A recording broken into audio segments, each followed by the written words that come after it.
안녕하세요. 지난번 영상에서 목사님들께 말씀드리는 방식으로 지금 국내에 굉장히 논란이 되고 있는 포괄적 차별금지법에 대한 말씀을 드렸죠. 그러면서 그 법이 우리 목사님들께는 실질적으로 동성애 문제다, 그렇게 말씀을 드렸습니다. 그 영상의 제목을 포괄금지법, 이것 포괄이냐 포장이냐 하는 것으로 좀 의도적으로 그 안에 들여다봐야 할 게 있다는 그런 암시를 하면서 말씀을 드렸습니다. 포괄이라고 하는 것, 기본적인 것조차 자기 방어를 못하는 사회적 약자들, 그 사각지대가 없이 다 보듬자고 하는 의미에서 포괄이라고 하면 너무 좋은 건데, 법안 내용이나 입법 발의한 후에 그 동향이 전혀 그렇지가 않아요. 질문할 게 너무 많아요. 질문을 넘어서 그 국민들에게 정서에 쌓여지는 그런 의혹사항이 너무 많아요. 그래서 이 부분을 정교하게 들여다보지 않으면 나중에 큰일 당할 수도 있겠구나 하는 그런 걱정이 있다고 말씀을 드렸습니다. 그러면서 어떤 것이 그런 부분인지 하나씩 짚어나가는 영상을 계속 보내드리겠다고 그랬는데, 오늘 그 영상 첫 번째예요. 오늘 말씀드리려고 하는 것은 혐오 발언이라고 하는 그 발언 속에 있는 트릭, 이것에 대한 겁니다. 그래서 오늘 제목을 혐오 발언이 문제냐, 아니면 혐오 발언이라고 하는 이 발언이 문제냐 하는 것으로 잡았습니다. 이런 이야기예요. 허다하게 많은 분들이 이런 느낌을 가졌을 것으로 생각하는데, 제가 목사님께 말씀드리는 방식으로 또 해야 할 것 같아서 목사님들의 경우를 말씀드릴게요. 목사님들이 동성애를 옹호하는 것을 보고 그 반대 견해를 이렇게 말씀을 하시잖아요. 그러면은 그 동성애 옹호하는 분들이 곧 그런 이야기를 하죠. 그 목사님, 그것은 성소수자들에 대한 혐오 발언입니다. 목사님 그 말씀은 사회의 혐오를 조장하는 그런 말씀입니다. 이제 그렇게 이야기하면서 목사님 그거 되게 위험한 거예요. 그렇게 이야기를 해요. 그러니까 목사님이 그 이야기를 들으면서 움찔하게 돼요. 그 정신적으로 그 압박을 받게 되죠. 그 목사님이 하시는 말씀이 혐오가 되고 있고, 그것이 사회에 혐오를 조장하는 게 되고 있고, 그리고 내가 사회에 위험한 사람, 위험한 인물이 되고 있다. 그러니까 여기에 대해서 그 편한 분이 어디 있겠어요. 마음이 불편하면서 움찔하게 그렇게 되죠. 그런 말을 듣고 움찔하면서도 이거 아닌데 하면서 갸우뚱해지시죠, 그죠? 그 갸우뚱하다는 게 아닌데 그렇게 끌려가는 것 같으니까 목사님들이 너무 자연스럽게 그런 감정을 느끼시는 거예요. 사실 그 목사님이 하신 말씀이 혐오 발언이라 그러면은 그 문제가 있는 거죠. 목사님이 그걸 의도적으로 그런다 그러면은 그 목사님 아니죠. 그런데 사실은 혐오 발언도 아니고 혐오를 조장하는 말도 아니고 위험한 말도 아닌데, 혐오 발언이라고 하는 단어, 용어를 써서 꼴싹 뒤집어 씌우는 그런 것이 되면은 이게 문제거든요. 이게 그럴 가능성이 굉장히 많다는 거예요. 언어학을 하시는 분들 중에서 이런 단어, 이 용어, 이런 것과 그 이데올로기, 프로파간다의 관계성을 연구하신 분들이 있어요. 여기서 이 혐오 발언이라고 하는 이 이야기를 그런 문제와 연결시켜서 좀 생각해 볼 필요가 있어요. 그분들이 말씀하는 것 중에서 우리가 좀 주목해야 할 것은 그 언어 조작이에요. 그 개념 조작. 예, 그런 것을 통해서 사회 정신, 국가 정신을 조작하는 거죠. 그래서 이 상황을 왜곡시켜서 자기들이 유리한 쪽으로 끌고 가는 그런 거예요. 정말 우리 목사님들이 말씀하시는 것이 혐오 발언일까? 아니면은 혐오 발언이라고 이 언어 조작, 개념 조작이 된 걸까? 하는 그 이야기거든요. 한번 가만히 생각해 보세요. 목사님도 그런 말씀을 하셨을 수가 있고, 또 다른 많은 목사님들이 그런 말씀을 하셨거든요. 그런데 그게 정말 혐오 발언인가 하는 건요.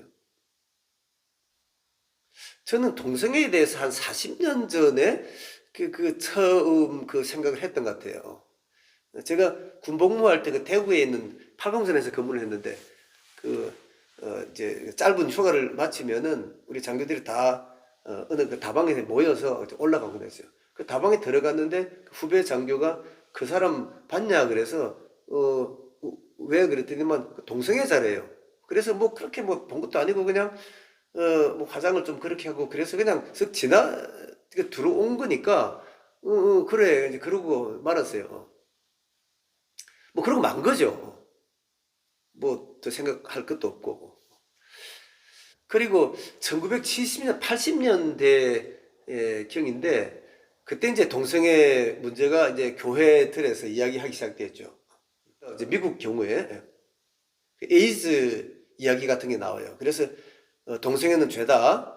그 에이즈라고 하는 것은 동성애를 통해서 하나님의 최종 심판을 받았기 때문에 이 사람들은 더 뭐 용서받고 할 이런 절차가 있는 것도 아니고 이 사람들은 선교 대상이 아니다. 뭐 이렇게 이야기를 하니까 아니다. 왜 그 사람들이 그러냐? 그 사람들이 다 선교의 대상이고 그것이 죄라 그러면은 그 용서를 받을 수 있는 사람들이다. 뭐 이런 이야기들이 굉장히 많았어요. 그런데 제 개인적으로는 뭐 난 부딪혀는 게 아니니까 그냥 또 그냥 그렇거니 하고 넘어갔어요. 그러니까 이것은 무슨 뭐 혐오고 이렇게 할 것도 없고 그냥 그렇구나 하는 거예요.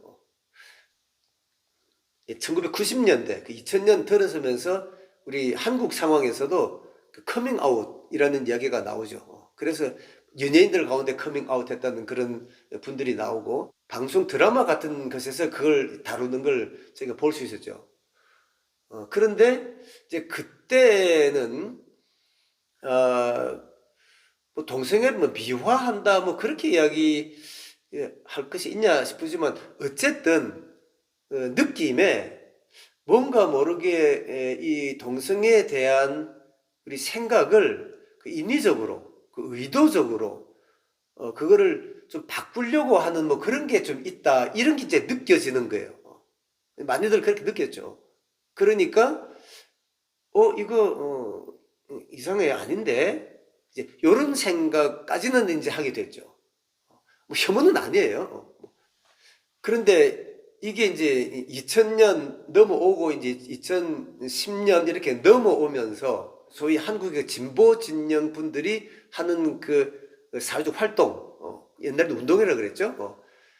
그 대표적인 항목이 이 동성애가 됐죠. 그래서 그분들에 의해서 동성애에 대한 기존의 그 인식을 해체하고 그 나름대로의 그분들의 그 새로운 가치관을 확산하려고 하는 그런 운동이 굉장히 강하게 이제 일어났죠. 여기서 결과적으로 교회와 학교에서 문제가 됐죠. 그 목사님들은 전통적인 그 성경관에 의해서 이건 아니다라고 하는 그런 생각을 하게 되었고 학교 측면에서는 학부모님들이 우리 애가 학교 가서 저런 걸 배운다. 저런 걸 막 미화시키는데 이렇게 물이 든다. 그렇게 생각하니까 이거 아니라는 생각이 들었어요. 그런데 이것 잘 생각해 보세요. 목사님들이 그렇게 생각하는 것, 부모님들이 그렇게 생각하는 것, 이거 혐오 아니에요. 걱정인 거죠. 그게 걱정이 되어서 목사님들이 이야기를 하는 거고 부모님들이 걱정이 되어서 이야기하는 거지 그건 무슨 혐오해서 그러는 건 아니거든요. 혐오까지 갈 거는 아니라고요.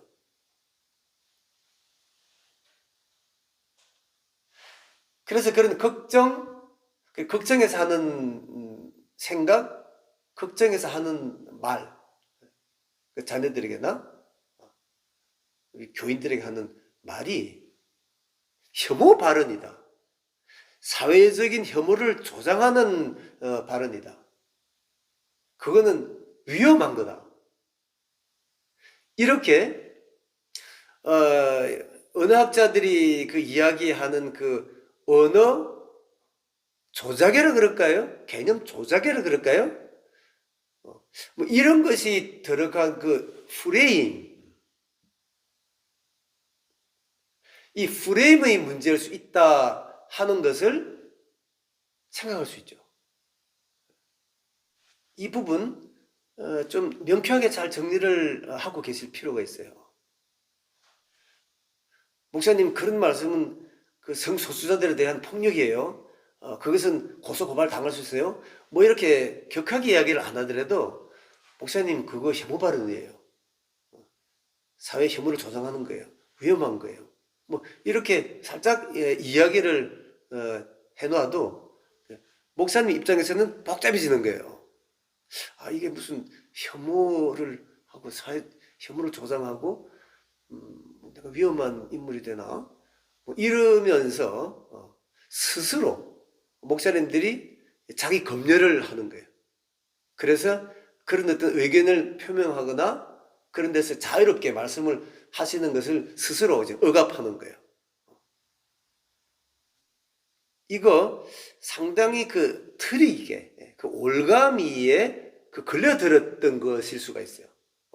목사님들 여기에 걸려들 필요 없어요. 위축될 필요 없어요. 자유롭게 말씀을 하세요.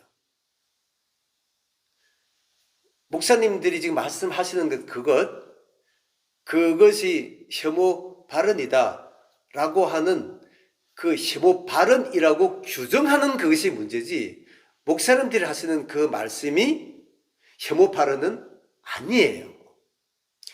이후에 목사님들 주위에서 그런 말씀을 하면은 목사님들이 그 적극적으로 대처를 하세요. 뭐 바깥으로 그렇게 뭐 너 그 언어 조작이야, 개념 조작이야, 뭐 그럴 건 없지만 속으로는 그걸 딱 정리하시고 야, 너 지금 그러는 거 아니야.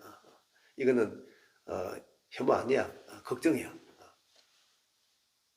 딱 그렇게 정리를 하셔서 이 부분에 대해서 목사님들이 정말 염려가 되고 걱정이 되어서 해야 하는 말씀 그리고 또 하고 싶은 말씀 이것이 막히게 되는 일은 없어야 되겠다 하는 그런 생각에서 이 말씀을 드린 거예요. 영상을 이렇게 정리를 하죠.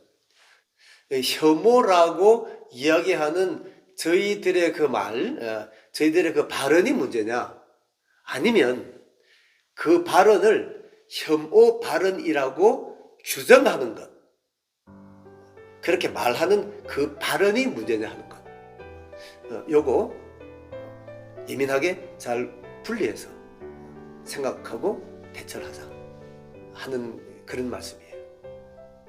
네, 오늘은 여기까지 하겠습니다. 네, 감사합니다.